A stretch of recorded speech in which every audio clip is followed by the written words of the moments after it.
Hey everyone, Scotch1 here, and welcome to Ask the Warrior number 2 for the 10th of June 2012. Thank you again for all of you who submitted your questions, and I'm just going to answer questions that the clan has asked. It could have been on any topic, I don't just restrict myself.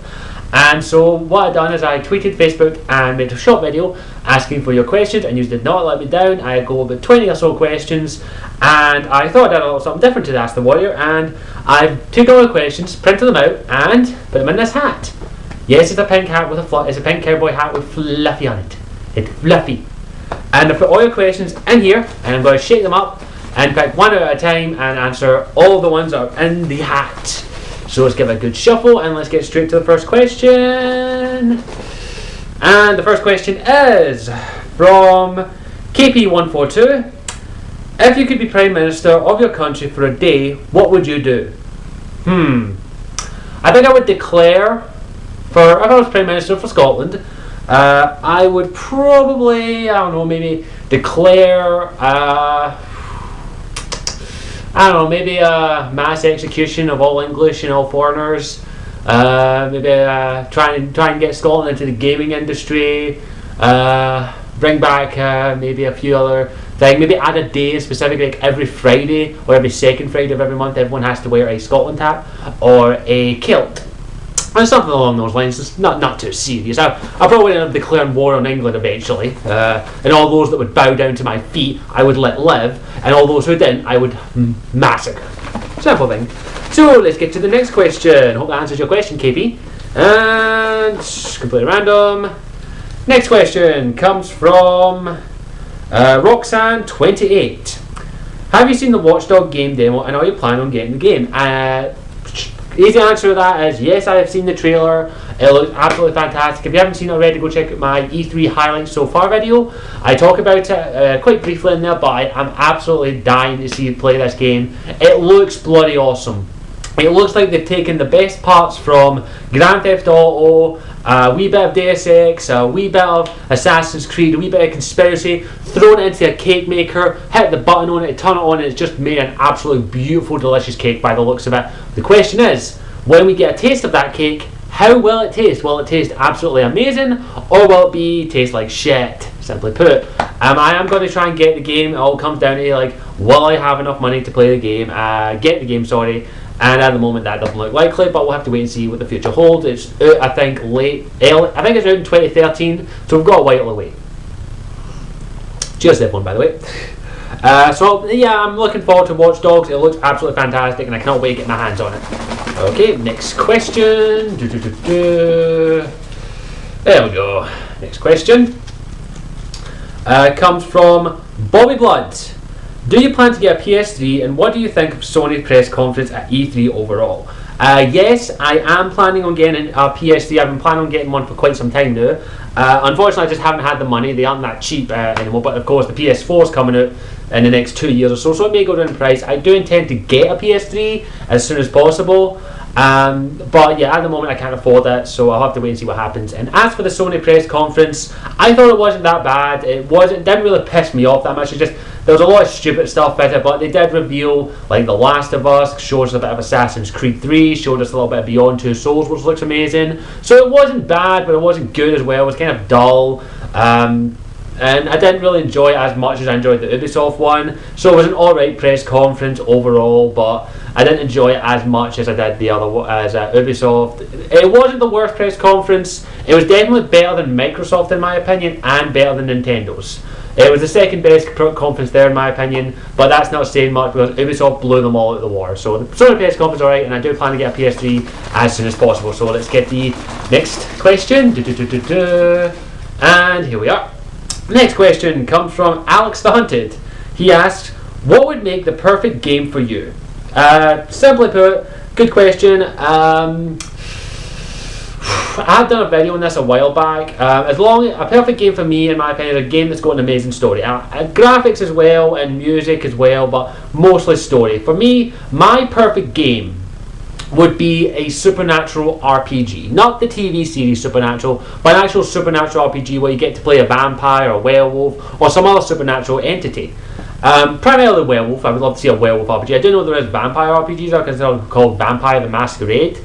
But I really would love to an RPG game where you get to play a different supernatural being, like maybe a werewolf or a vampire, of course, or something else along those lines. Skyrim doesn't really count. I would like it to focus more on the supernatural, so a supernatural RPG would be kind of nice. But as I say, as long as the game's got a great story, I don't really mind. So, hope that answers your question. Next question. There we go. Oh, this is a long one. This one comes from Fajaduk89. I hope I pronounced your name correctly. I probably just butchered that. If you are thinking of if I ask you to think of a number between 1 and 10, you double that number, add 7, half the amount you take away the first number you thought of, you should have 3.5. Math is fun, even on the other side of the planet. Here's a question, but let's do that. 5. Let's see. I'm thinking of 5. Add 7, that gives me 12. Oh, sorry, I forgot doubles. 10, 17. Half of 17 is, that would be 6.5. No, wait, that would be 8.5. Then take away my original number, which is 5. That gives me, ooh, you fucking sly fuck. It does give me 3.5. Creepy. I probably just fucked that up there because I haven't done maths in ages. But here's your question. My random question is, if you could have one magic power, what would it be? Anything like time shifting, shape shifting, whatever, what would it be? Easy question. I've thought of this long and hard. I know that's how sad I am. Dimensional travel. Dimensional jumping, in which I could travel to multiple dimensions. This is a long and complicated thing, but basically, dimension theory is that for everything that's created in this world, like Mass Effect, Dragon Age, there's actually a dimension where that stuff really exists. It's whole convoluted stuff, but I believe in it. And if I could have the ability to transport myself like that into other dimensions, like if I could teleport myself to the Mass Effect universe, or the Dragon Age universe, or the DC universe, or the Marvel universe, like by just clicking my fingers, I would love that. I would be so all over the place, and it would be so much fun. I could meet a lot of the characters that I absolutely adore and care for. So yeah, my true power I'd love to have would be dimensional jumping, where I could transport into other dimensions. So that'll answer the question. Next question. Here it is. This one comes from Leon MD. If you were abducted by aliens and brought back a month later, would you tell the truth or would you lie? And if it has happened to you, do me a favour and don't describe the probing because I don't want to know. Okay, I was secretly abducted by aliens several years ago. They did probe me. I won't go into too much detail, but yeah, let's just say you don't want to mess with the aliens I got abducted. They were creepy, they had blue skin, they were all female, they made me mate with them. It was disgusting. It was absolutely atrocious. They were in my mind and wait a minute. No, that wasn't me abducted, that was a dream I had. Landing on the Asari homeworld was fun. Yeah, so I just told you there, I was abducted by the Asari. They made me mate with them for some strange reason. I don't know why they would pick me. I'm not the most attractive guy in the world. But yeah, they adopted me. I had to help them repopulate the world, and it was quite fun. It was enjoyable. But man, after a while, you're just like, oh god, please give me 5 minutes to rest. God damn you, Asari. Especially one of them, I can't remember. I think it was like I think it was Liara or something. Damn, she could take it. She was so much fun as well. And they had this thing where they get in your mind and made you think stuff. It was creepy. So yeah, I was adopted by the Asari a few years ago. So yeah, let's get to the next question. Next question is from Alex the Hunted, and it is, how's the new season of Young Justice so far? Don't know Young Justice, the TV series I've been following for a wee while now, from season 1. Season 2, in my opinion, is okay. It's not as good as season 1. I didn't like it at the start. It's only lately in the latest new episodes that they've kind of got a wee bit better. Especially the last 3 episodes are fucking amazing. I absolutely love them. But season 2, in my opinion, did not start off on a good thing. The whole time jump thing, they jumped 5 years in the future for season 2.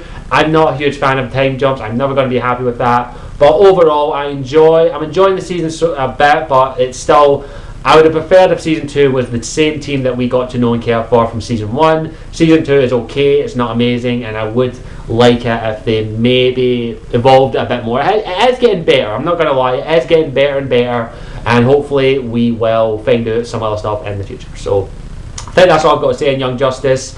I think I've got time for one more question, and then I'm going to go part 2. So let's just pick one, and here it is. Next question is from Frazzle Dazzle. Next name.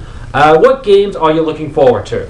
A whole fuck ton of games. I am looking forward to a whole fuck ton of games, ranging from ones like Assassin's Creed to Watch Dog to Lollipop Chainsaw to Dragon Age 3, Mass Effect 3. There's a whole list of games I'm looking forward to. I couldn't mention them all off the top of my head, but yeah, I'm looking forward to a lot of games. We'll do a full video on the ones I'm looking forward to this year, but overall I'm looking forward to a fuck ton of games and I can't really get to it. So I'm going to cut this off now, so we're going to go into part 2. I hope you enjoyed it. I hope I answered your question, so look forward to part 2 in just a moment.